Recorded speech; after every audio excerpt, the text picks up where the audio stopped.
Hello दोस्तों, नमस्कार। आइए हम लोग आज लिविंग वर्ड को ख़त्म करते हैं।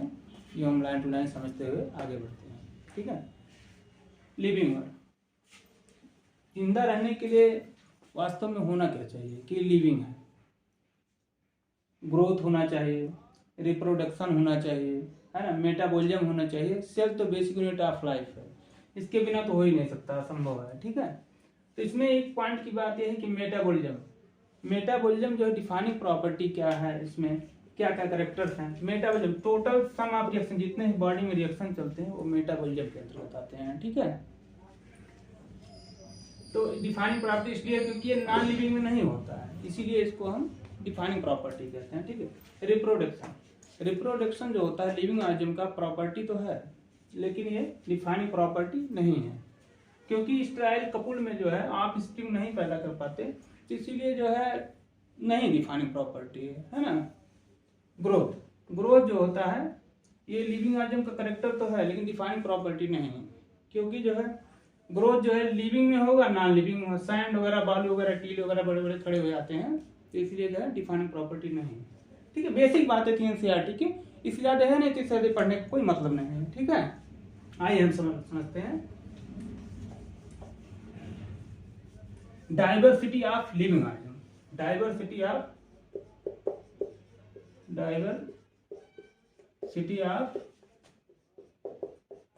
Living organism. डाइवर्सिटी, विविधता। लिविंग ऑर्गेनिज्म में कितनी विविधताएं हैं, है ना, उस चीज को हम देखते हैं। हमारे आसपास लिविंग ऑर्गेनिज्म के बहुत सारे एनिमल और प्लांट हैं, जैसे उसमें इंसेक्ट्स हैं, बर्ड्स हैं, डॉग्स हैं।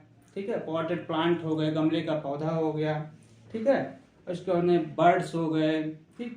तो बहुत सारे ऑर्गेनिज्म देखने को मिलते हैं, है ना। तो इसमें जो है कुछ जैसे डेंस फॉरेस्ट में चले जाएं तो वहाँ पे लिविंग नॉन लिविंग के ढेर सारे ऑर्गेनिज्म मिलते हैं। इन ऑर्गेनिज्म, टोटल ऑर्गेनिज्म जो है एनिमल और प्लांट को इन्हें बायोडाइवर्सिटी कहते हैं। बायोडाइवर्सिटी जो होता है, बायोडाइवर्सिटी जो है वो 1.7 से 1.8 मिलियन होता है। ठीक है। ठीक। एक चीज और, जो एनिमल और प्लांट के जो है डिस्कवर्ड हो चुके हैं, बायोडाइवर्सिटी हम कहते हैं टोटल, ये जो है इनको रिप्रेजेंट स्पीसीज किया जाता है, यानी कि टोटल स्पीसीज जो होता है, टोटल स्पीसीज का जो डिस्कवर हो गया है 1.7 टू 1 मिलियन, इसी को हम बायोडाइवर्सिटी कहते हैं। ठीक है। इसी को हम लोग जो है बायोडाइवर्सिटी कहते हैं। लगभग, अगर आसान बात समझे, 17 से 18 लाख स्पीसीज जो है डिस्कवर हो चुकी हैं। ठीक है ना। डिस्कवर्ड तो हो गया, अब क्या हुआ, तो एक एक को हम जो है डिस्कवर्ड एक एक को जो है हम क्लासिफिकेशन या इसके बारे में जानना तो बहुत कठिन काम है, तो इसीलिए जो है इसमें जो है कमेटी बनाई गई, जिसको जो है नाम रखने के लिए जो है उसका नाम है ICBN बॉटनी का नामकरण जो किया जाता है। बॉटनी में जितने नामकरण किए ICBN के अंदर किए जाते हैं, और जूलॉजी के जो है ICZN के अंदर किए जाते हैं। ठीक है। इसका फुल फॉर्म जो है international code for botanical nomenclature. ठीक है ना। International code for botanical nomenclature, इसका क्या है, इंटरनेशनल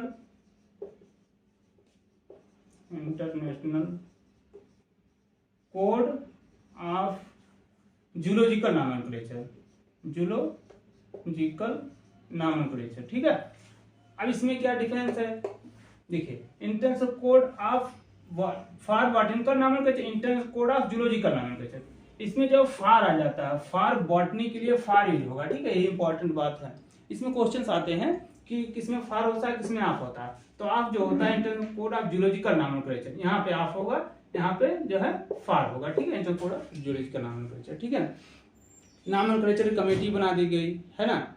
और उसके बाद में जो है हम लोग डाइवर्सिटी भी समझ लिए कितनी स्पीसीज हैं, है ना। इसके बाद अगला नंबर क्या आया कि हाँ, इसमें क्या था कि मतलब ढेर सारे जो है कंट्री टू कंट्री नाम बदलते रहते हैं। सपोज ओनियन ले लीजिए, ओनियन प्याज, कहीं पे प्याज इसको कहते हैं, ठीक है, कहीं पे कांदा कहते हैं, तो अलग अलग नाम है। तो इसका लिनियर साहब ने कहा है अलग अलग नाम है, तो इसको जो है वर्ड में तो ऐसा नहीं है कि अलग अलग word to word country to country बदलती रहे, तो इसलिए इसका स्टैंडर्डाइजेशन के लिए, स्टैंडर्ड नाम रखने के लिए, ताकि वो हर वर्ड जो है यही नाम रहे, तो इसको एक सिस्टम दिया जिसको हम बायो नॉमेनक्लेचर कहते हैं। बायो नॉमेनक्लेचर, बायो माने दो, नाम मतलब नाम, दो नामों वाला जो है सिस्टम दिया जिसको बायो नॉमेनक्लेचर कहते हैं, ठीक है। इसको लिनियर साहब ने दिया था। एग्जाम्पल के साथ समझते हैं। Mangifera indica, Mangifera indica, indica, ठीक है, Mangifera indica, bio nomenclature, bio मतलब दो, यानी कि दो पद वाला, ठीक है, यानी कि दो टू वर्ड वाला नाम जो है उसको बायो नॉमेनक्लेचर कहते हैं, ठीक है। अब मैंजीफेरा इंडिका हो गया, ठीक है ना। तो इसमें ये आया कि फर्स्ट नेम जो है वो जीनस है, दो जीनस, और सेकंड जो है स्पीसीज है, स्पीसीज, ठीक है। तो लिनियर सर ने कहा फर्स्ट जो वर्ड है वो जीनस है, सेकंड जो है स्पीसीज है, ठीक है ना। जीनस का फर्स्ट लेटर कैपिटल होना चाहिए, जीनस का फर्स्ट लेटर कैपिटल होना चाहिए, ठीक है, और स्पीसीज का फर्स्ट लेटर जो है स्मॉल होना चाहिए, ठीक। जीनस का फर्स्ट लेटर कैपिटल, स्पीसीज का फर्स्ट लेटर स्मॉल होना चाहिए, ठीक है। फिर क्या हुआ कि इसमें जो है यहाँ पे क्वेश्चन जो आया था नीट में, उसमें LINN में हो गया था, लिन, मतलब ये जो समझाता है लिनियर साहब ने इसको डिस्कवर किया था, इसीलिए लिन मतलब ऑथर का नाम है, कि लिनियर साहब ने इसको जो है ये क्लासिफिकेशन जो है नामकरण दिया था, ठीक है ना। आइए आगे समझते हैं।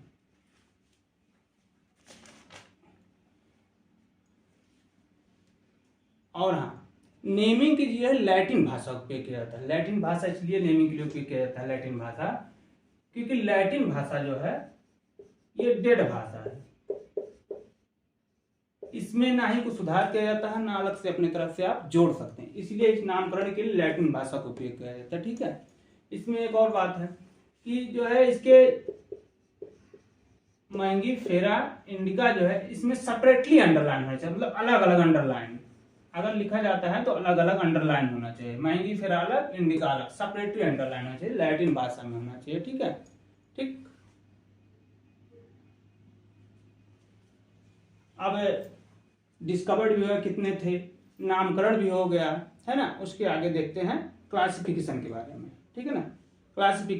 क्लासिफिकेशन जो है करेक्टर के आधार पर क्लासिफिकेशन, करेक्टर, जैसे मान लिया सामान्यतः हम समझ लेते हैं डॉग है, कैट है, बिल्ली है, तो उसका हम वर्ग क्लासिफिकेशन आसानी से समझ सकते हैं कि किस ग्रुप का होगा, किस वर्ग का होगा, लेकिन हर चीज तो समझ नहीं सकते हैं, हर चीजों को, ठीक है। इसीलिए जो है इसके लिए जो है इंटरनल एक्सटर्नल स्ट्रक्चर भी देखना पड़ता है, ठीक है, इंटरनल और एक्सटर्नल स्ट्रक्चर को भी देखना पड़ता है। तो दिस प्रोसेस कॉल्ड नॉमेनक्लेचर, ठीक है ना। आइए हम समझते हैं टैक्सोनॉमी।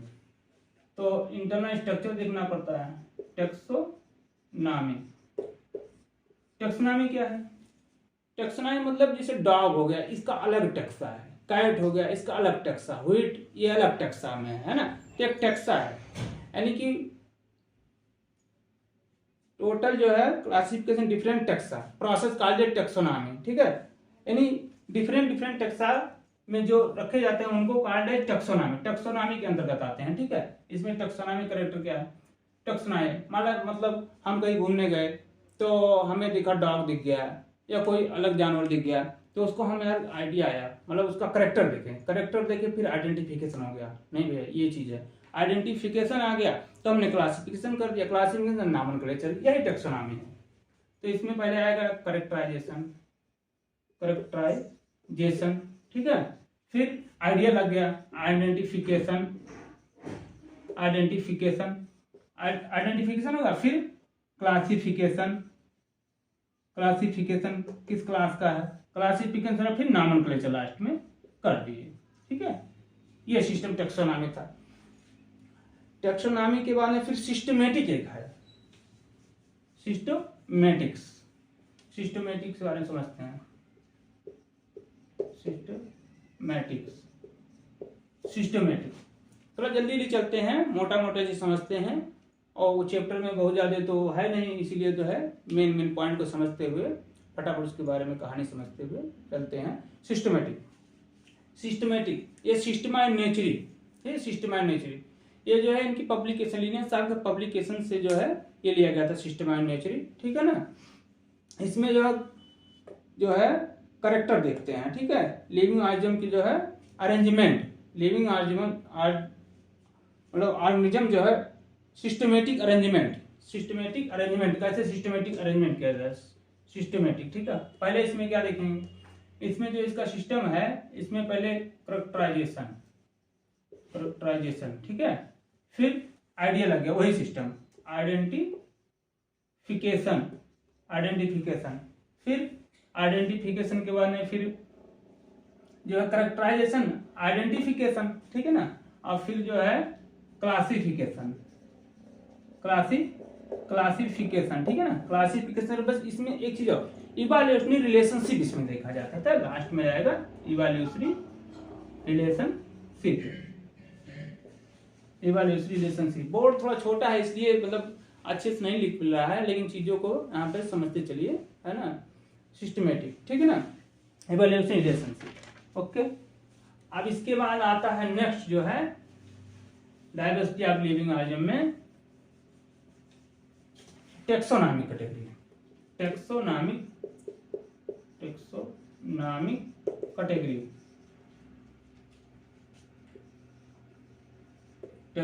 कैटेगरी, टेक्सोनॉमिक कैटेगरी हमने जो है डाइवर्सिटी पता कर लिया, नामकरण के लिए कमेटी भी बैठा लिया, है ना। उसका कैसे लिखना है लिनियस साहब ने वो भी दे दिया, ये फर्स्ट लेटर कैपिटल होना, सेकंड लेटर स्मॉल होना चाहिए, ठीक है ना। उसके बाद में फिर उसका जो है identification, characterisation, evaluation, relationship system में भी पढ़ चुके हैं, ठीक है। टेक्सोनॉमी भी देख लिए कैसे क्या सिस्टम है, चार जो है सिस्टम दिए, ठीक है ना। उसके बाद में फिर जो है टेक्सोनॉमिक कैटेगरी में कैसे रखेंगे, ये डॉग है, फिर उसको धीरे धीरे कैसे उसको मतलब एक टेक्सा में बांटेंगे, तो ठीक है। इसलिए टेक्सोनॉमिक कैटेगरी जो होता है, आइए समझते हो, 7 पार्ट होते हैं, 7 पार्ट, ठीक है। रैंक यानी कि रैंक के अनुसार दर्शाते हैं। तो इसका फॉर्मूला KP को O फिर जिंदगी से, ठीक है। First kingdom, second phylum, animals के लिए आता है, और डिवीजन प्लांट के लिए आता है। Phylum division, class, order, family, genus, species, ठीक है। टेक्सोनॉमिक कैटेगरी में इतना करना है, ठीक है। आइए हम एक एक करके देखते हैं। स्पीसीज, मान लीजिए स्पीसीज में